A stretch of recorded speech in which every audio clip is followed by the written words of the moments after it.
If you've ever stared at a calm sidewalk and thought, "It looks solid, so why can't science tell me if it's going to betray me today?" You're already holding the entire mystery in your hands. Because somewhere beneath your feet, the planet is loading a spring the size of a city and refusing to show us a countdown. January morning, 2026. The kind of morning that feels like it was designed to be ignored. The kettle clicks off. The window holds a quiet city, traffic lights cycling, a delivery truck idling, someone laughing too loud for the hour. You tie your shoes. You glance at the day's plan like it's a small contract with the future. Drop the kids at school, catch the train, meet the deadline, come home. A life arranged into times and places. Now tilt the camera. Not across the room, down. Through the floorboards, through the concrete, through layers of soil that remember every footprint. Down past pipes and cables and the forgotten debris of earlier decades. Keep going. The air disappears. The temperature climbs. The pressure becomes an invisible hand. Kilometers down, in rock that doesn't feel like rock anymore, there's a fault, an interface where two pieces of earth are trying to slide past each other. And they are not sliding smoothly. They are stuck. That stuckness is not quiet. It's a kind of slow violence. Every year, tectonic plates drift centimeters, sometimes millimeters, but with the patience of geology, that's enough. The plates are still pushing. The fault is still resisting. The energy has nowhere to go, so it accumulates. Like winding a spring without knowing when your fingers will slip. And this is where the human question lands with real weight. Not the abstract version, the one that sounds like a science quiz. The human scale version. If this is physics, why can't we know when? Not someday. Not in the next 30 years. But, do I take my kids to school today? Do I get on the train? Do I sleep on the 10th floor tonight? Because notice what you're asking for. You're not asking for poetry. You're not asking for reassurance. You're asking for a tool, a number you can act on. Time, place, magnitude, actionable precision.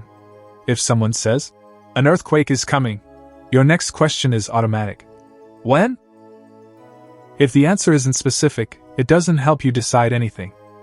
So for this audit, because that's what we're doing here, an audit of what physics can actually promise, we need clean definitions.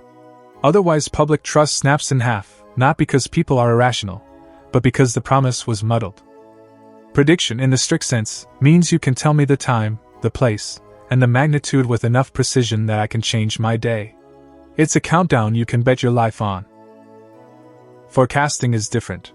Forecasting says, within this region, over this time window, the probability is elevated. It's a weather report for the deep earth, useful, but never a single timestamp. Early warning is different again. Early warning is not before it starts. It's seconds after it starts, but before the worst shaking arrives where you are.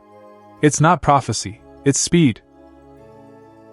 Those three ideas get braided together in public conversation until they look like one promise. And then when the strongest promise fails, as it usually does, people feel lied to. But the real story is stranger, and honestly, more profound. The Earth isn't simply refusing to tell us. The Earth may not contain the kind of countdown we keep trying to find. So come with me under the schedule, under the calendar, under the comforting fiction that tomorrow is guaranteed, and let's watch what the planet is actually doing. And then we'll stress test the most seductive idea of all, that somewhere there must be a secret sensor, a hidden omen, a final tremor that says, now. Picture the fault like a rough zipper in the crust. Two blocks of rock want to slide, but friction locks them together. Over years, plate motion bends the surrounding crust elastically, meaning it deforms like a spring. That word, elastic, can sound delicate, like rubber bands. But here it's mountains worth of rock storing energy. Stress builds. Strain accumulates. And when the locked interface finally fails, that stored energy launches seismic waves outward. That part is beautifully classical. It's the kind of physics you can feel in your bones. Push on something, it pushes back. Store energy, then release it. If the Earth were a clean machine, if the fault were a smooth plane with one knob labeled friction, we might already have our countdown. But the machine is not clean. Still, before we go into the mess, we need to meet the messengers, the waves. An earthquake isn't one thing. It's a sequence of arrivals. First come P waves, primary waves. They are compressional, like a sound wave in air, but moving through rock. Imagine the ground breathing in and out, tiny compressions racing ahead. They're fast. They're also usually not the ones that hurt you most. Then come S waves, secondary waves. They shear the ground side to side or up and down. If P waves are the breath, S waves are the shove. They're slower, but often more damaging. And then, rolling in like a heavy ocean swell, come surface waves. They can turn streets into moving carpets. They can shake buildings at their resonant frequencies like a hand finding the exact pitch that makes a glass sing, and then shatter. Here's the first surprising gift of physics. Because P waves arrive first, we can use them as a kind of alarm bell. Earthquake early warning systems do exactly that. Sensors detect the P waves near the rupture, rapidly estimate where the quake is and how big it might become, and then blast a warning ahead of the slower, more destructive waves. Not minutes. Seconds. Sometimes tens of seconds.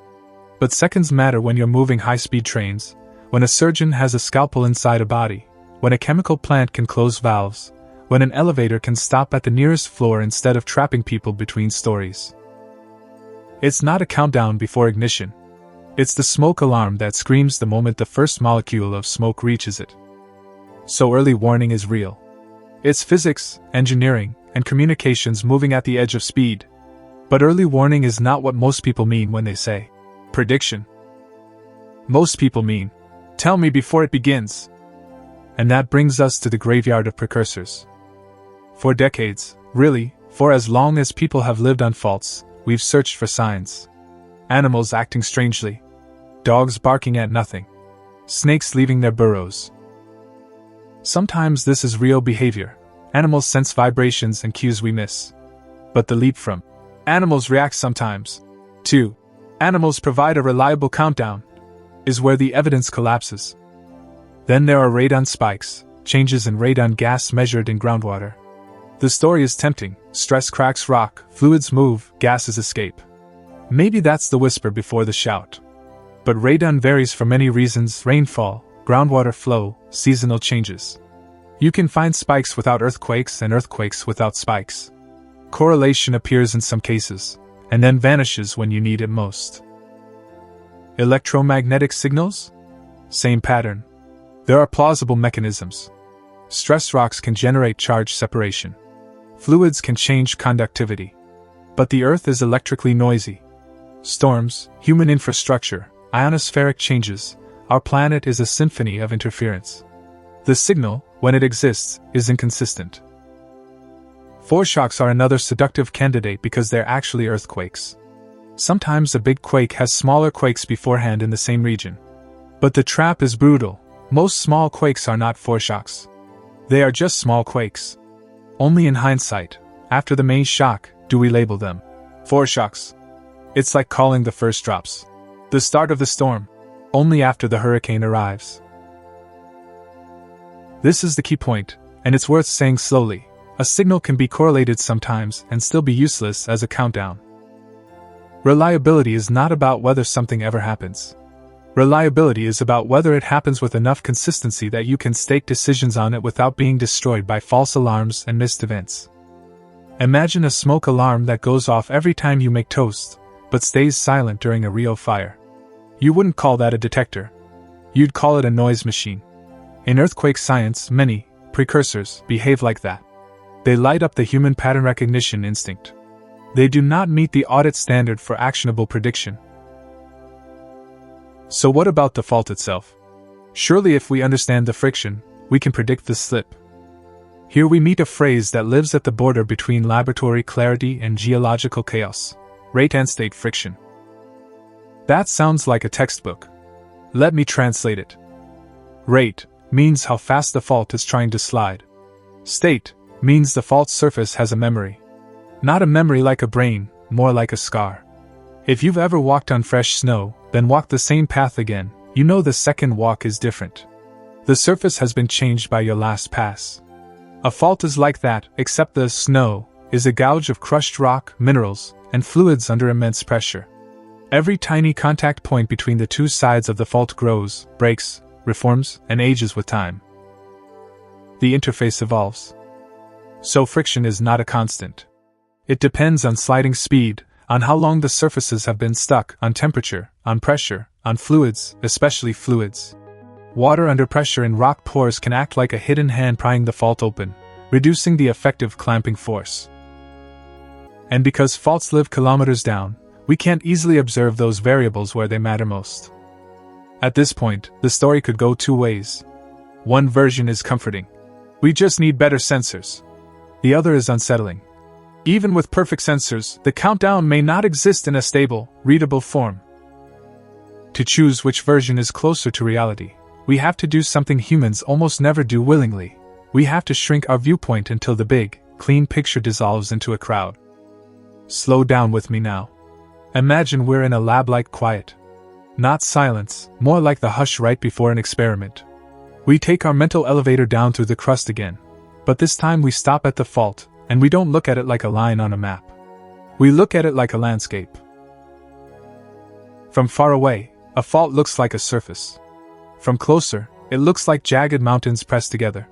From closer still, it looks like grains, crushed mineral fragments, little angular pieces, a powder of geology that behaves sometimes like a solid and sometimes like a fluid. The two sides of the fault don't meet as a smooth plane. They meet at countless contact points, asperities, tiny high spots that carry stress like the legs of a table carrying weight. Now multiply that by kilometers. Multiply it by variability in rock type, in temperature gradients, in fluid pathways. Multiply it by the fact that every contact point is aging, healing, cracking, and slipping in microbursts. The fault is not one object. It's a vast, messy crowd of interactions. And each interaction has a history.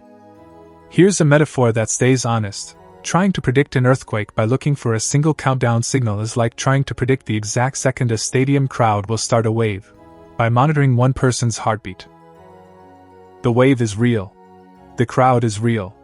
But the transition from not yet to now is collective, sensitive, and path-dependent. This is where the word chaos enters, but not the way people use it to mean random. In physics, chaos means deterministic rules can still produce outcomes that depend exquisitely on details. The system can be lawful and still be unpredictable in practice because tiny differences amplify. Earthquakes live near thresholds. And threshold systems have a cruel personality. They behave quietly, and then, suddenly they don't. Think of an avalanche. Snow accumulates. The slope looks unchanged. You can measure temperature and wind and snowfall. You can estimate risk. But the exact instant the slab releases can depend on a skier's turn, a distant vibration, a subtle weak layer that formed 2 storms ago. The laws of physics are not failing. The system is operating at a point where micro details matter. Faults are like that, except the snow is rock and the slope is a boundary between tectonic plates. So what actually happens at the start of a quake? This is the nucleation problem. Nucleation is a word we use when something big begins from something small, a crystal forming from a tiny seed, a bubble forming in boiling water, a chain reaction beginning from a few events. For earthquakes, nucleation means the rupture does not begin as the full catastrophe. It begins as a small slipping patch. A little region starts to slide. That patch might stop, like a match that flares and dies, or it might grow and run away across the fault. Whether it dies out or runs away depends on conditions we struggle to know: local stress variations, what we call stress heterogeneity, pore pressure, temperature, the current frictional state of the contact network, the geometry of the fault, the presence of barriers or weak zones. And here's the hard part: those conditions can vary dramatically over meters, sometimes centimeters, at depths we can't access directly. So when someone says, "Why not just measure more?" the honest answer is not, "We haven't tried." The honest answer is, observation has limits that are built into the problem. We can't drill and instrument every square meter of a fault at depth. Even if we could, the relevant state of the system isn't one number. It's high-dimensional. It's like trying to describe the weather in a city using only one thermometer. Temperature matters, sure, but what about pressure fields, humidity, wind vectors, cloud microphysics, ocean coupling? For faults, the internal state includes distributions of stress, contact ages, fluid pressures, and microcrack populations, variables that evolve and interact.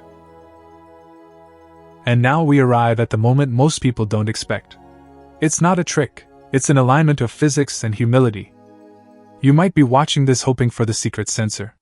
The magical signal. The one measurement that turns earthquakes into train schedules. But what if the Earth isn't hiding a clock? What if the system isn't built to output a stable time of failure early enough to read? What if, instead, the fault is performing a complex computation, its future depending on an enormous web of microstates, and the moment of runaway rupture is not a number you can extract far in advance because it isn't settled far in advance? That's the mismatch. The dream of deterministic prediction assumes the world has a countdown built in. But threshold systems often don't carry a clean countdown. They carry a risk landscape. This is not the same as saying, anything can happen anytime. That's nihilism, and physics doesn't endorse it. The Earth is not whimsical. It's structured.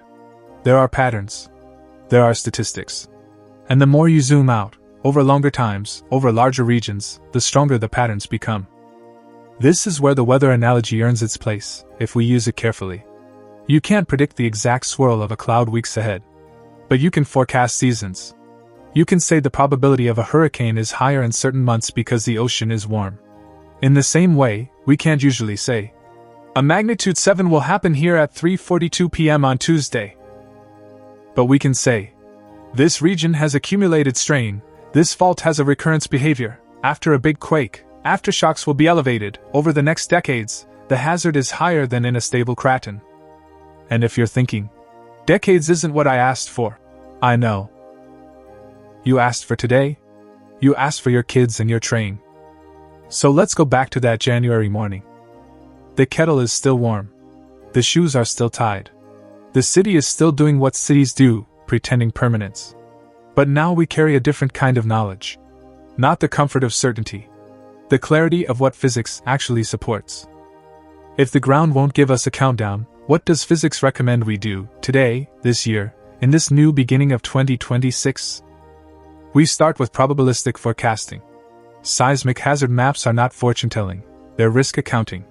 They combine fault slip rates, historical seismicity, geologic evidence, and ground motion models to estimate the likelihood of different shaking intensities over time. They're used for building codes, insurance, planning, and policy. But we audit them the same way we audit any scientific tool. Do they calibrate? If a map says, 10% chance of strong shaking in 50 years, does reality match that frequency across many regions? Do the models improve when tested against independent data? And do scientists communicate uncertainty honestly, without turning it into a fog of vague language? Then there are time-dependent models in special cases. After a major quake, aftershock forecasting becomes sharply relevant. Here the physics and statistics combine, stress has been redistributed, and the crust often responds with a decaying cascade of aftershocks. You can't name the exact aftershock, but you can say, the next day is riskier than the next month. And that changes decisions, when to send crews into damaged buildings, when to reopen certain infrastructure. Second, early warning. This is where the story becomes visceral. Imagine you're on that train. The rails hum. Your phone is in your hand, half your mind in a message you haven't sent. Far away, maybe tens of kilometers, rock fails. A rupture begins. P waves race outward at kilometers per second. Sensors feel them. Algorithms, trained on thousands of waveforms, estimate what's happening. The warning travels at the speed of light through fiber and radio. And then, before the hard shaking reaches you, your world changes. The train starts to slow. The crossing gates lower. In a hospital, a surgical team freezes for a breath and secures the patient. In a factory, a valve snaps shut. In your own home, if you've enabled alerts, a sound cuts through the ordinary. Take cover now. No prophecy. Just a race between two kinds of waves. Third, engineering. This is the quiet superpower. Because engineering is what you do when prediction is unreliable but consequences are unacceptable. It's the art of making timing irrelevant. Base isolation, structures that sit on flexible bearings, lets the ground move without dragging the whole building with it. Ductile design means structures bend without breaking, like a paperclip that can flex instead of snapping like dry spaghetti. Retrofitting older buildings, especially unreinforced masonry, turns a future obituary into a future inconvenience. Building codes can feel boring until you realize what they are: society's memory turned into steel and concrete. They're a way of admitting, collectively, that we do not get countdowns, and choosing not to die because of it. Fourth, preparedness as applied physics. This is where the cosmic becomes intimate. Secure heavy furniture. Strap water heaters. Know how to shut off gas if your region recommends it. Keep shoes and a flashlight by the bed because broken glass is a predictable secondary hazard. Practice drills not because you're paranoid, but because reaction time is a physical variable. Under stress, cognition narrows. Training widens it again. Preparedness is not fear. It's respect for uncertainty. And here's the philosophical core, the part that, if you let it, touches everything else in your life. The universe doesn't owe us certainty. It never signed that contract with our calendars. But the universe does allow something better than certainty. It allows strategies that work across uncertainty. In a world without countdowns, wisdom looks like resilience, systems designed so they don't require perfect foresight. Because maybe that's the deeper lesson of earthquake physics. Not that the earth is cruel. Not that science is powerless. But that our desire for a single, clean, when, is a human desire, understandable, aching, and sometimes mismatched to the kind of world we inhabit. So let's synthesize what we've learned. We can describe the engine of earthquakes with classical clarity. Plates load strain, locked faults store energy, rupture releases it as waves.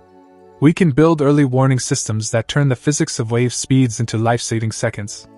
We can forecast probabilities over windows and improve those forecasts through relentless testing and humility. But exact deterministic prediction, the calendar-style countdown, fails not just because we lack gadgets, but because faults are complex threshold systems with high-dimensional internal states, sensitive to micro-details we cannot fully observe and may not be settled until very near the moment of failure. Now carry a thought experiment with you. Imagine you're holding a glass vase. You can see it. You can measure its weight. You can even tap it gently and hear its resonance.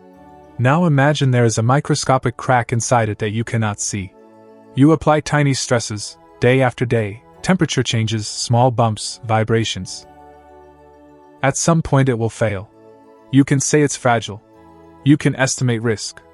But the exact second it shatters may depend on the invisible crack's microstructure. You don't solve that by demanding a better calendar.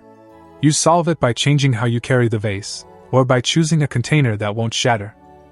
That's resilience. That's engineering. That's preparedness. That's the real gift of physics when prophecy is off the table. And now the next great question, the one that opens the next door.